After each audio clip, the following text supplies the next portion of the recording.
In this lesson, we are going to learn about the physics of tires in race cars.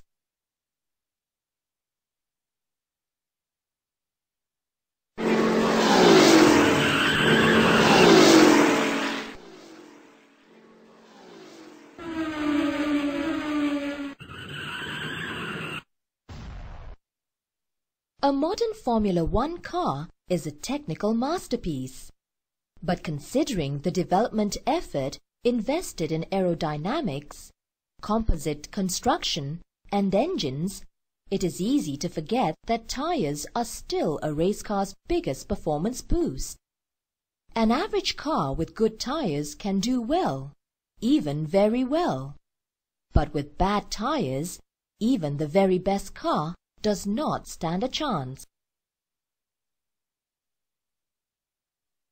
Observe the F1 car. What do you see on the racetrack after it passes at high speed?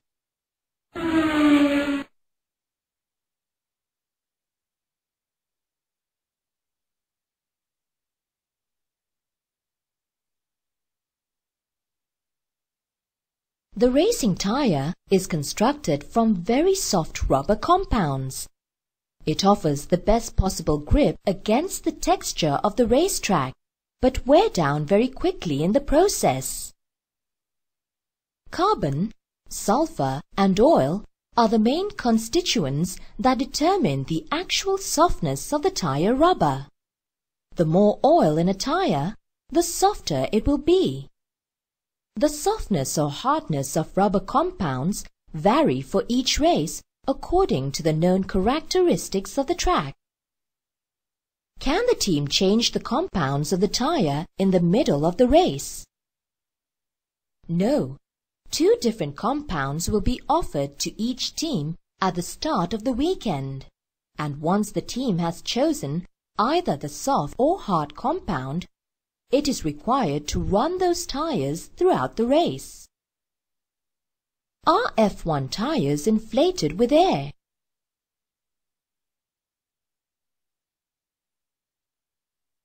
Formula One dry-groove tires are typically designed to function at between 90 degrees Celsius and 110 degrees Celsius. These tires are filled with special nitrogen-rich, moisture-free gas, designed to minimize variations in tire pressure with temperature. This gas does not expand when hot.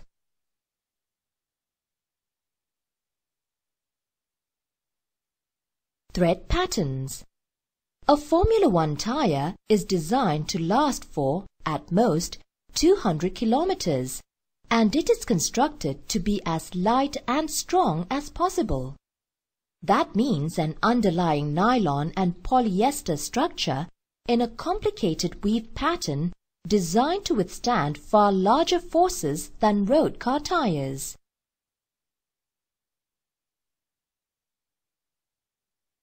Intermediate and wet tires have full thread patterns, necessary to expel water when racing in the wet. One of the worst possible situations for a race driver is aquaplaning, the condition when a film of water builds up between the tire and the road, meaning that the car is effectively floating. This leads to vastly reduced levels of grip. The thread patterns of modern racing tires are mathematically designed to scrub the maximum amount of water possible from the track's surface to ensure the best contact between the rubber and the track. Conditions on using the tire. Over a Grand Prix weekend, each driver may use up to 7 sets of dry weather, 4 sets of wet weather, and 3 sets of extreme weather tires. In practice, drivers may use dry weather tires of different specifications or compounds. However, ahead of qualifying, they must select one specification to use for the remainder of the event. Tire changes. Depending on the temperature of the racetrack, different types of tires are used. They are dry weather tires, intermediate tires, extreme weather, wet tires. Dry tires. The dimensions of a dry tire is 350 millimeters wide and 660 millimeters in external diameter. The tire has 4 longitudinal grooves, each of 2.5 millimeter depth. The grooves are symmetrically placed from the center of the tire. These are spaced 50 millimeters apart.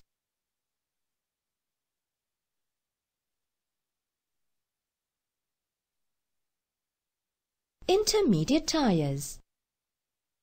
Intermediate tires are exactly what their name suggests, a compromise between a full wet and a fully slick tire.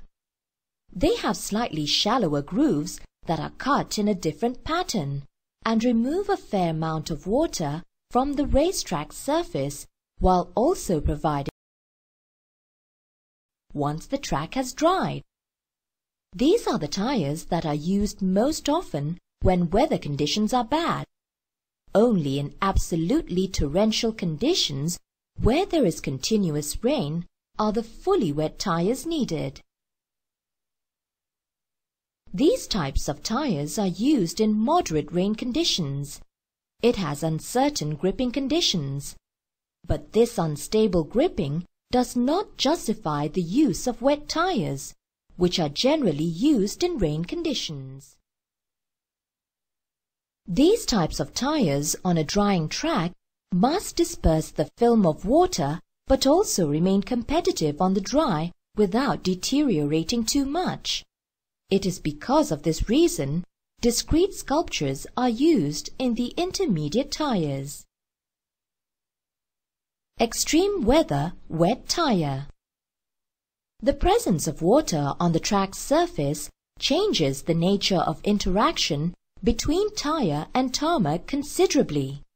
The tire can no longer interact directly with the track's surface to provide grip due to a thin film of water being present between the tire and track. In order to remove this film of water, grooves have to be cut into the surface of the tire, which allows the water to escape, and the grip between the track and tire are re-established. The particular pattern of grooves that the manufacturers apply to their wet tire varies, but they are all designed to remove as much water as possible from the racetrack to allow the tire to grip. Life period of the 3 different types of tires depend on the conditions of temperature. Depending on the compound, dry tires has a life of 80 kilometers to 200 kilometers at temperatures of 80 degrees Celsius to 100 degrees Celsius. Life of intermediate tires varies depending on weather conditions from 40 degrees Celsius in wet track to 100 degrees Celsius in dry track. Extreme weather tires will last up to the total length of the race, depending on the weather conditions from 30 degrees Celsius